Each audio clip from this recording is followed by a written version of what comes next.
श्रीमते रामानुजाय नमः। श्रीशैलेश दयापात्रं दीभक्त्यादि गुणार्णवं यतीन्द्र प्रवणं वन्दे रम्यजा मातरं मुनिं श्रीमत्कृष्ण समाह्वाय नमो यामुनसूनवे यत्कटाक्षैकलक्षाणां सुलभ श्रीधर सदा மண்ணுயிரால் இங்கே மணவாள மாமுனிவன் பொன்னடியாம் செங்கமலப்போதுகளை உன்னிச் சிரத்தாலே தீண்டில் அமானவனும் நம்மை கரத்தாலே தீண்டல் கடன் கோலாகல தயாபாத்திரம் மாதுரி ரமணம் பிரபும் பக்தப்பிரியம் பிரேமிகேந்திரம் ரசிகாச்சாரியம் ஆசிரியே ஆழ்வார் எம்பெருமானார் ஜீயர் திருவடிகளே சரணம். அஸ்மத் ஆச்சாரியன் திருவடிகளே சரணம். சுவாமி பெரியாழ்வார் திருமொழியில் 4ஆம் பத்தில் வரக்கூடியதான 4ஆம் பதிகம், அதில் 3வது பாசுரம் ஏற்கனவே 2 எபிசோடில் அனுபவிச்சுன்னு வந்தோம். அதனுடைய தொடர்ச்சி எண்ணக்கண்ட விரல்களால் திருமாலவன் திருநாமங்கள், திருமாலவன் அவன் திருநாமங்கள், அவனுடைய திருநாமங்கள் எவ்வளோ இருக்குன்னா ஆயிரக்கணக்காக இருக்கு. அந்த திருமாலவன் திருநாமங்கள் எண்ணக்கண்ட விரல்களால், இந்த விரலால் என்றதை பற்றி சொல்கிறாருங்க.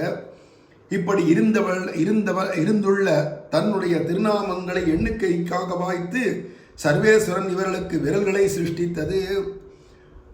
இப்போ மற்ற விலங்குகளுக்கெல்லாம் இருக்கக்கூடியதான விரல்கள் அப்படின்னு அதுக்கும் இருக்கு இல்லையா, நகங்கள் விரல்கள் இருக்கு. அது வேற.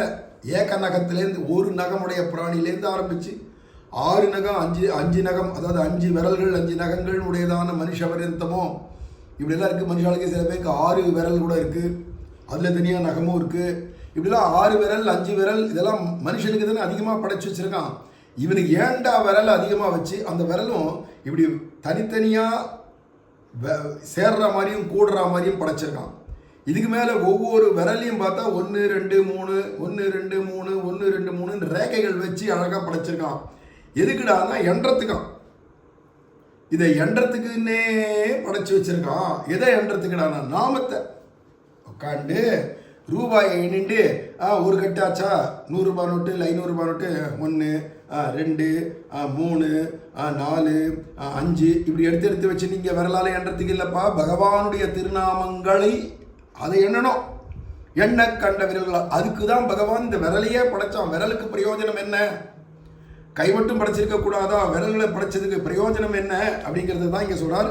இப்படி இருந்துள்ள தன்னுடைய திருநாமங்களை பகவான் நினைக்கிறானா, இப்பேற்பட்ட ரச கனமாக இருக்கக்கூடிய இந்த திருநாமங்கள் எல்லாம் அதை எண்றதுக்காக தான் சர்வேஸ்வரன் இவர்களுக்கு விரல்களை சிருஷ்டித்தது.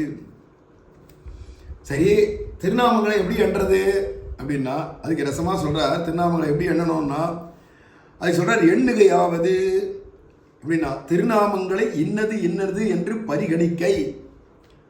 பிரிச்சு பிரிச்சு இப்படியாக இந்த நாமங்களை பிரிச்சு என்றது. இன்னது இன்னது என்று.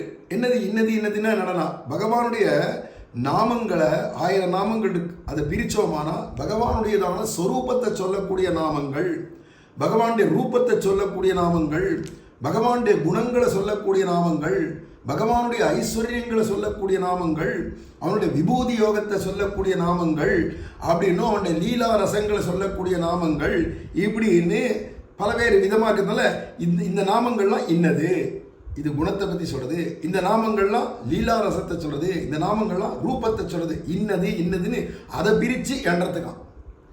அதை பிரித்து எண்ணணும் உட்காந்து. ஏன்னா பலவேறு விதமாக இருக்கு, பல்வகையாக இருக்கு. இந்த நாமங்களே பகவானை பற்றி பிரதிபாதிக்கக்கூடிய பலவேறு விதமான திருநாமங்கள், பலவேறு விஷயங்களை பிரதிபாதிக்கிறதா இருக்கிறதுனால எம்பெருமானை பற்றி அதை தனித்தனியாக கணனம் பண்ணணுமா. அதுக்கு பரிகணிக்கின்றார். 1000 உலகேழளிக்கும் பேராயிரம் கொண்டதோர் பீடுடையன் என்கிறபடியே ஓரோ திருநாமங்களே சகசிரமுகமாய் நின்று ஜகத்தை எல்லாவற்றையும் ரட்சிக்கவற்றான திருநாமங்கள். 1000 நாமம் இருக்கு. அதுல ஒரு நாமத்தை நீ எடுத்துக்கோ, அதுவே சகசிரமுகமா பெருகி தானே ஆயிரக்கணக்கான ரூபத்தோட பெருகிண்டு அது என்ன பண்ணணும்னா ஜகத்தை எல்லாத்தையும் ரட்சிக்கும்ன்றார். ஜகம் போறதையும் ரட்சிக்கக்கூடியது.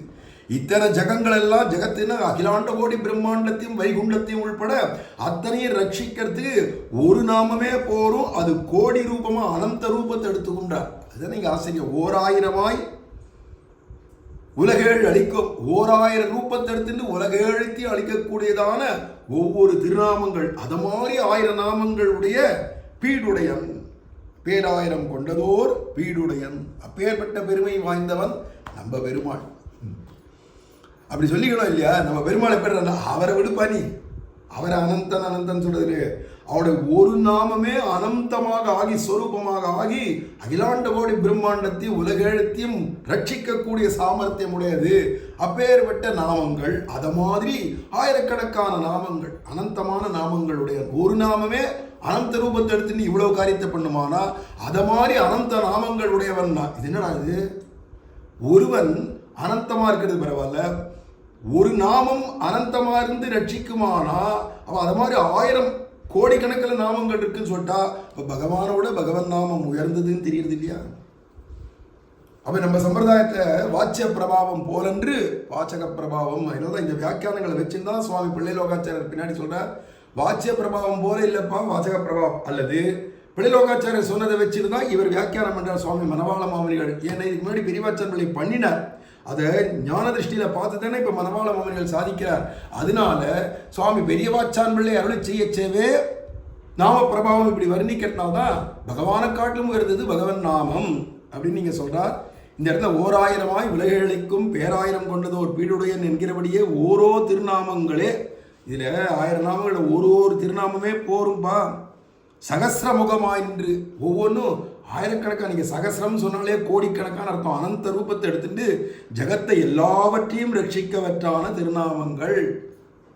அப்போ எல்லாத்தையும் பகவான் வந்து ரட்சிக்கணும்ன்ற அவசியம் இல்லை, பகவானை காட்டிலும் உயர்ந்த பகவான் நாமம் ரட்சிச்சிடும் எல்லாம். ஏன்னா அங்க சொல்றாருலே திரௌபதிக்கு ஆபத்துல புடவை சுரந்தது பகவான் இல்ல, திருநாமம். ஏன்னா பகவான் வந்து ரட்சிக்கிற நாளைக்கு முன்னாடியே சொன்ன நாமம் அங்கேயே தானே இருக்கு, இந்த சப்தம் அங்கேயே தானே இருக்கு, உடனே ரட்சிச்சுடுது. கூப்பிட்ட குரலுக்கு உடனே பகவான் அங்க ரட்சிச்சான் திரௌபதியை அப்படிங்கிறது இருக்கு இல்லையா? அதுதான் சொல்றார், 1000 உடையவனாகையாலே வந்த பெருமையை உடையவனாயிரே அவன் இருப்பது தேவோ நாம சகசிரவான் என்ன கடவுதிலே. திரும்பி மகாபாரதத்தை எடுத்து கொடுக்கிறார். தேவோ நாம சகசிரவான், 1000 நாமங்கள் இதை மாதிரி உடையதான எம்பெருமான் அந்த தேவாதி தேவன் அவன் 1000 உடையவனாகையாலே. ஒரு நாமமே இப்போ ஏற்பட்ட பிரபாவம் உடையதுன்னா அது மாதிரி ஆயிரக்கணக்கான கோடிக்கணக்கான நாமங்கள் இருக்கிறதுனால அதனால வந்த பெருமை பகவான்.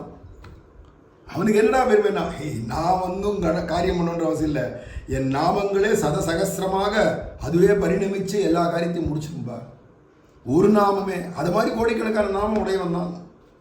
பேர்கள் 1000 அப்படிங்கிறார் நம்மாழ்வாரும். மேலே இந்த பேராயிரம் கொண்டது ஒரு பீடுடையன்றதை வச்சுன்னு மேற்கொண்டு இன்னும் வியாக்கியானம் பண்ணார் இந்த பாசுரத்துக்கு சுவாமி மணவாள மாமனிகள். அதை மேலே அனுபவிப்போம்.